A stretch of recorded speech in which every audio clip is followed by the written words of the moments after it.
You mistake warmth for respect. The closer you get, the cheaper you become, until familiarity exposes you as manageable, predictable, and ultimately disposable. Familiarity is a lens, not a virtue. You were taught that closeness builds trust, that repeated exposure softens people, that if they see you often enough, they will understand you, and understanding will protect you. That belief is not naive, it is lethal. Familiarity is not a moral achievement, it is a lens, and lenses distort value. The human mind does not measure worth by goodness or intention. It measures by scarcity, tension, and uncertainty. The moment you become familiar, you are no longer evaluated, you are assumed. And what is assumed is never respected. Power does not dissolve through cruelty, it dissolves through comfort. When people grow familiar with you, they stop watching you, they stop calculating you, they stop assigning danger to your presence. You become navigable terrain, a known quantity. And in dominance hierarchies, social, professional, romantic, what can be navigated can be crossed. This is the first inversion you must swallow. Familiarity does not humanize you, it flattens you. Look at how people speak to those they know well. The tone loosens, boundaries blur, jokes sharpen, interruptions increase. Subtle dismissals creep in, not because they hate you, but because your psychological weight has dropped. You are no longer above interpretation, you are inside it. Machiavelli understood this long before modern psychology dressed it up in softer language. He observed that rulers who made themselves too accessible were no longer feared, and rulers who were not feared were soon tested. Familiarity invited comparison. Comparison invited judgment. Judgment invited contempt. And contempt is not loud. It is quiet permission to disrespect. The mistake is thinking contempt requires malice. It doesn't. Contempt is efficiency. The mind conserving energy by downgrading what it no longer needs to evaluate carefully. When you are unfamiliar, people project.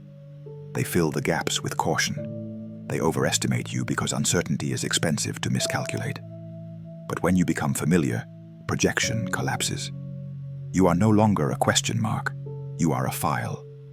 And files get skimmed. This is why the good man who is always present, always available, always explainable, slowly loses leverage.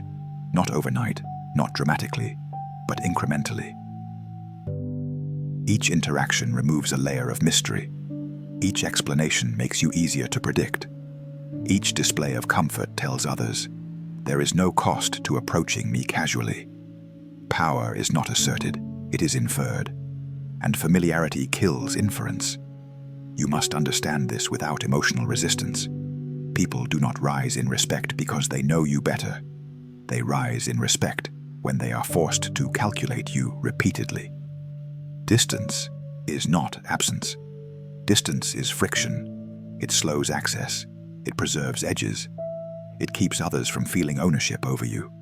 Once someone feels ownership over your time, your reactions, your availability, they unconsciously downgrade your rank. Ownership flips the hierarchy. The owned is not revered. This is why men who overshare feel suddenly disrespected. Why leaders who try to be liked lose authority. Why constant presence breeds casual treatment. The pattern is universal because the mechanism is ancient. Familiarity removes cost, and when there is no cost, there is no value. This chapter is not about becoming cold for the sake of cruelty. It is about seeing the world without the moral fog you were handed.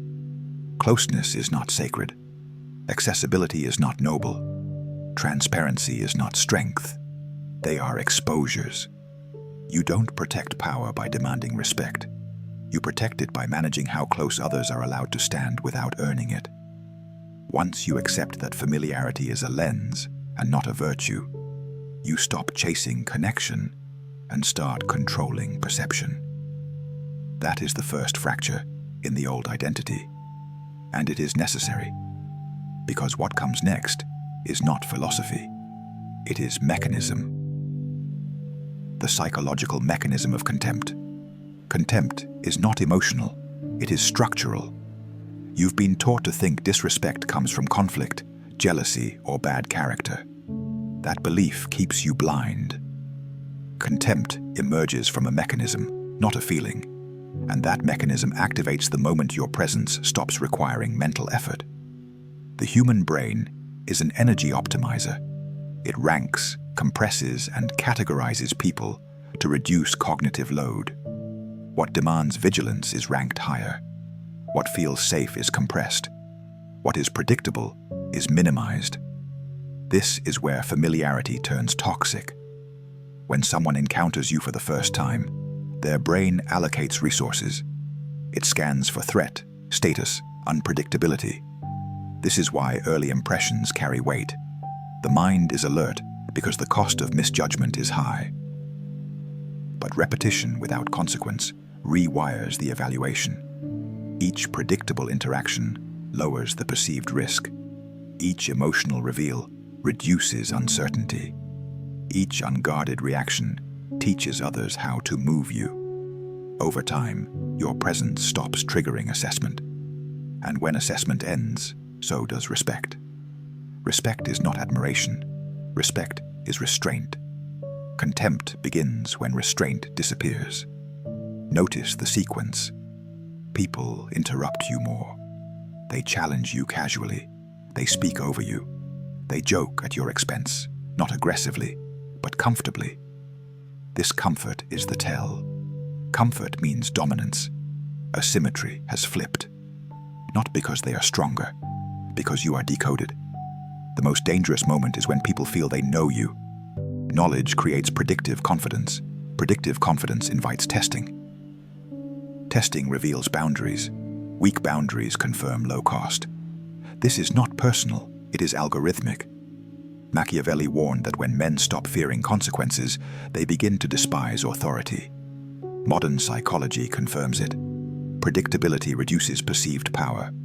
Familiarity lowers perceived status. Access breeds entitlement. The brain equates accessibility with control. If someone can reach you easily, emotionally, verbally, socially, their subconscious assumes leverage. And leverage destroys reverence.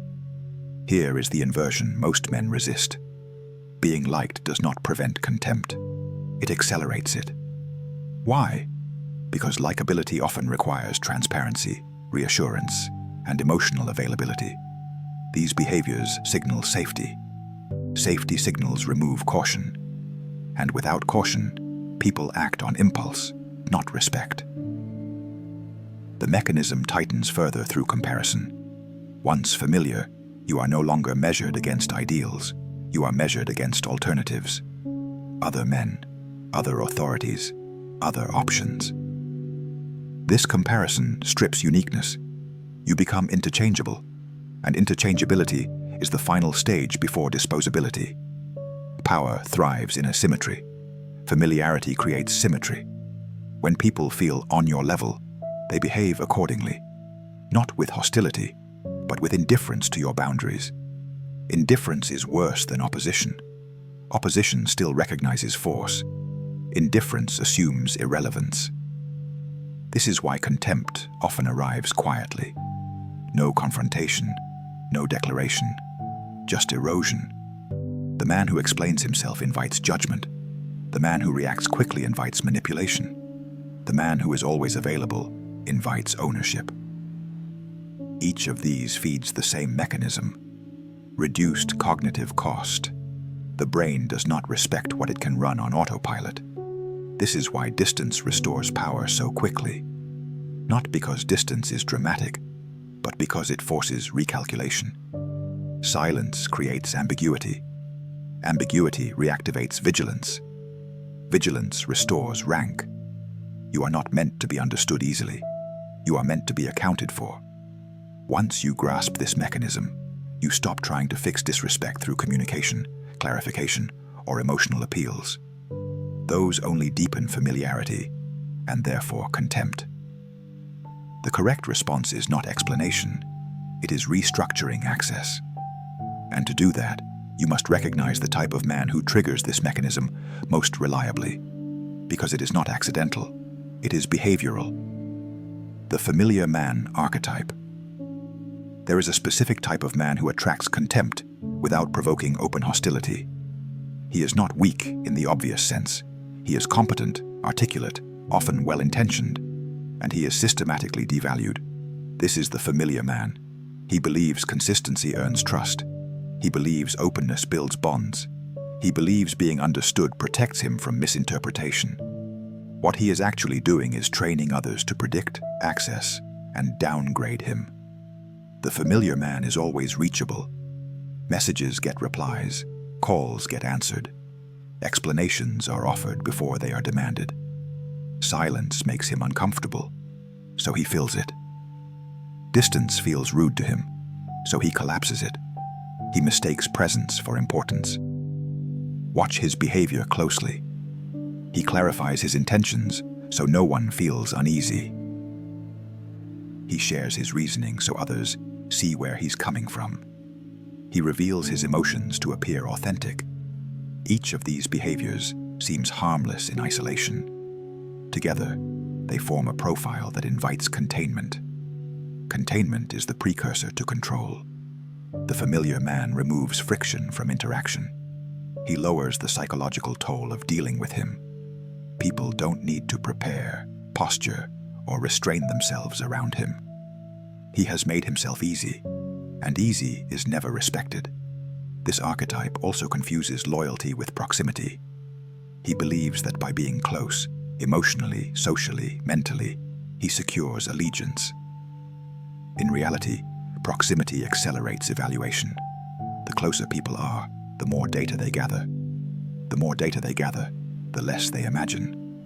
Imagination is where power hides. Once someone knows how you think, how you react, what you tolerate, and what you fear losing, they no longer need to treat you carefully.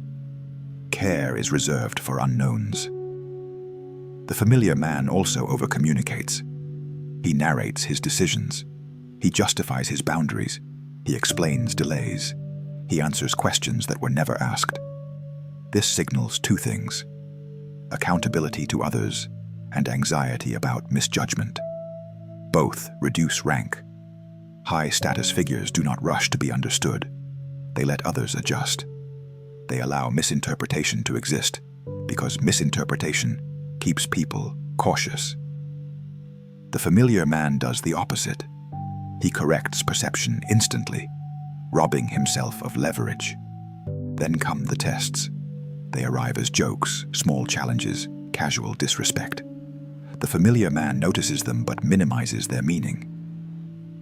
He tells himself he's not insecure or doesn't want conflict. He absorbs the signal instead of responding to it. Silence here is not strength, it is confirmation. Every unchallenged test resets the hierarchy lower. People begin to speak freely. They push further. They assume tolerance equals permission.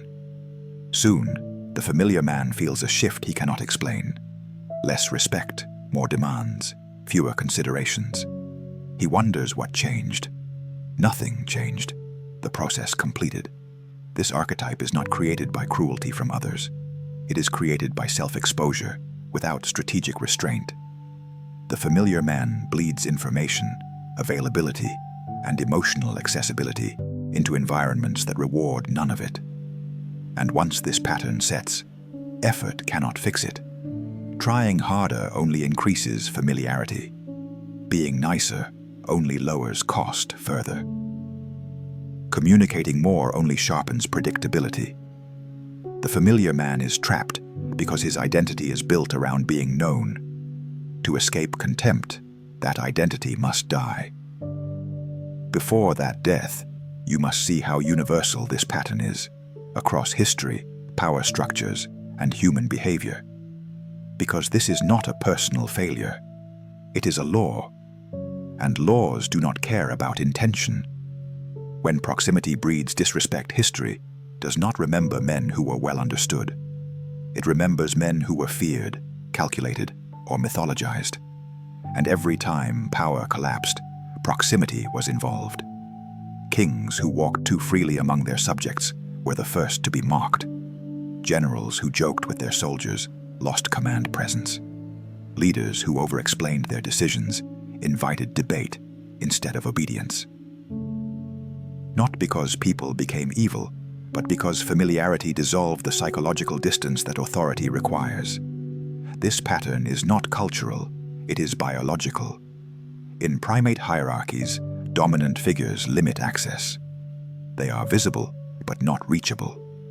Subordinates do not touch them freely, do not interrupt them casually, do not linger in their space. Distance is enforced not through violence, but through presence that demands regulation. Humans follow the same code, disguised by politeness. When proximity increases, regulation decreases. Look at workplaces. The manager who tries to be one of the guys quickly becomes the subject of jokes. Instructions turn into suggestions. Deadlines become negotiable, not out of rebellion, but out of recalibration. The group senses that the cost of disobedience is low. Or look at relationships. The man who reveals everything, reacts instantly, and adjusts himself to maintain harmony soon feels taken for granted. Attraction fades, boundaries erode. Respect turns into familiarity, then into irritation. Again, not cruelty, economy. The mind economizes respect. Machiavelli warned rulers never to make themselves too familiar, because familiarity breeds contempt faster than cruelty breeds hatred. Hatred still acknowledges power. Contempt erases it. The most dangerous disrespect is the kind that feels justified. Once people feel entitled to your time, your explanations, or your emotional labor, they stop asking. They take. And taking is a dominance behavior. Proximity also kills myth. At a distance, people fill gaps with projection. They imagine competence, depth, danger. Up close, imagination collapses into observation. Flaws become visible, patterns become obvious, the mystique evaporates. You are no longer a figure, you are a person. And power does not belong to persons, it belongs to positions, symbols, and forces. This is why elite institutions preserve ceremony, silence, and separation. It is why judges sit elevated, why commanders maintain formality, why sacred figures are hidden, robed, or restricted. These are not traditions. They are technologies of authority. Remove the distance, and the authority dissolves. Modern culture lies to you by glorifying accessibility. Be authentic. Be transparent. Be relatable. These are not virtues. They are extraction tools. They make you legible, predictable, and easier to manage. The world does not reward openness. It exploits it. And once contempt sets in, it spreads. Others observe how you are treated and adjust accordingly. Disrespect is contagious because it signals safety. If one person can diminish you without consequence, others follow. This is how reputations collapse silently. Not through scandal, through casual downgrade. Understanding this should not make you bitter. It should make you precise. Because proximity is not evil. It is expensive. And like any expensive resource, it must be rationed. The men who survive power structures learn this early or painfully.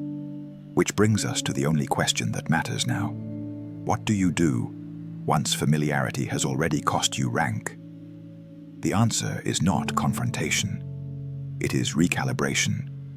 Strategic distance as power. Once familiarity has lowered your rank, instinct tells you to fix perception, to explain yourself better, to reassert intentions, to clarify misunderstandings. This instinct finishes the collapse. You do not talk your way out of diminished status. You restructure access. Power is not recovered by force when it has been lost through familiarity.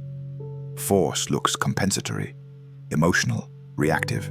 It confirms weakness. The correct move is colder. You change the rules of proximity without announcing the change. Strategic distance is not disappearance. It is controlled friction. You stop being immediately available. Not with excuses, not with drama, just with delay. Delay forces recalculation. It reintroduces uncertainty. The mind must once again account for you instead of assuming you. You reduce explanation. You answer what is asked, not what is implied. You let silence sit. Silence is not empty. It is pressure. People fill it with projection, and projection restores your psychological size. You become selectively opaque. This is where most men fail. They confuse distance with hostility. They fear that pulling back will damage relationships. But relationships built on unlimited access were already asymmetric, and asymmetry was not in your favor. Respect requires constraint. Strategic distance also means unpredictability of response, not moodiness, not inconsistency, non-telegraphing. When people cannot predict your reaction, they self-regulate. When they can, they test. You stop rewarding familiarity with comfort. Jokes at your expense are not met with forced laughter. Interruptions are not accommodated. Overreach is met with stillness, not explanation. Stillness is a mirror. It makes the other person feel exposed. This recalibration feels uncomfortable because it kills the old identity, the agreeable, understandable, ever-present man. That identity was designed to be liked. It was not designed to survive dominant structures. Distance also restores scarcity. Scarcity is not about being rare. It is about being conditional.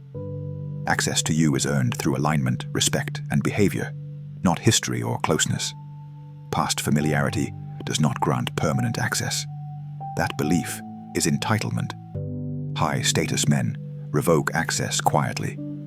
They do not announce boundaries. They enforce them through behavior. They let others discover the new limits organically. Discovery hurts more than declaration. It forces internal adjustment. And yes, some people will resist. They will push. They will accuse you of changing. This is the final test. If you retreat, the hierarchy snaps back. If you hold, the recalibration locks in. Do not explain the change. Explanation is regression. Distance is not cruelty. It is structure. Once distance is restored, something else happens. People begin to treat you carefully again. Words are chosen. Timing is considered. Your reactions are no longer assumed. Respect does not return loudly. It returns subtly. This is how you know it's working. But distance alone is not enough. If you merely withdraw without replacing the identity underneath, you become absent, not powerful. Absence without sovereignty creates irrelevance. The final step is not behavioral. It is existential.